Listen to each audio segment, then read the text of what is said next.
বাবা তখন মাত্র সদ্য স্বাধীনতার পরে রিটায়ার হয়ে গেছে, মানে পেনশনের সামান্য টাকা ছিল। তো আমি যখন ইন্টারমিডিয়েট কলেজে ভর্তি হলাম তখন আমার বাড়ি থেকে মানে সিওড়া কলেজ, তো সিওড়া কলেজ অলমোস্ট 7 মাইল, প্রায় 10 কিলোমিটারের মতো।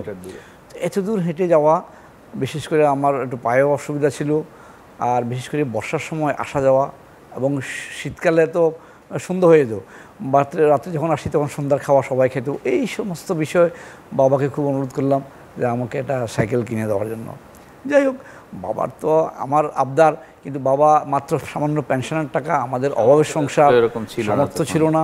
তখন ওখান থেকে ছেড়ে আসে আমি যাত্রাবাড়িতে একটা লজিং নিয়ে।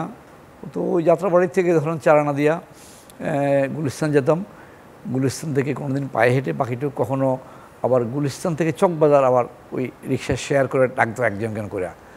তো ওইভাবে যা চাকরি করছি, সেটাও অনেক দুরূহ ব্যাপার, এত দূর থেকে যায় ক্লাস করে আবার যায় ওই লজিংটা ঠিক রাখা। কখনো কি মনে হয় নাই যে আচ্ছা ঠিক আছে, বাবার উপর অভিমান করে চলে এসেছি, আবার বরং বাবার কাছেই ফিরে যাই? আমাদের উদ্দেশ্য ছিল কোনোরকম একটা চাকরি করা। তো ফিরে গেলে তো আমার সেখানে আমাদের যে ক্ষুদ্র সামান্য জমিন আছে, এটা তো দিয়া আমাদের চলা যাবে না। আসলে বিচ্ছিন্ন বিক্ষিপ্তভাবে আমার জীবনের ইয়াটা কিছু একটা করতে হবে, পরিবারকে, বাবা মাকে, ভাই বোনদেরকে একটু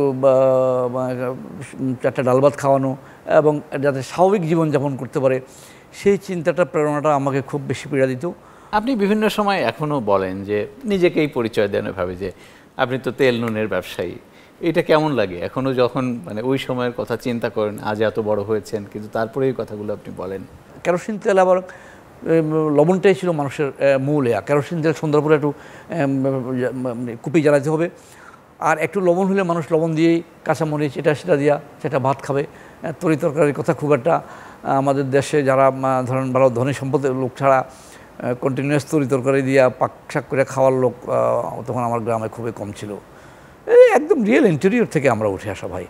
তো তখন ওই যে বললাম ঢালুয়া থেকে কেরোসিন তেল আইনে একদিন মাথায় করে 16 কেজি আইনা বিক্রি করলাম, ওখানেও কিছু পয়সা পাওয়া গেলো। অ্যাকচুয়ালি তেল নুনের গল্পটা আমার জীবনের ওখান থেকে শুরু হওয়া। এরপরে তো অনেক চড়াই উতরাই শেষে আপনি আস্তে আস্তে ইন্ডাস্ট্রিও দিলেন একটা সময়। প্রথম ইন্ডাস্ট্রির গল্পটা যদি বলতেন। ইন্ডাস্ট্রি বলতে ব্যবসা তো এইভাবে আসা যায় না। তখন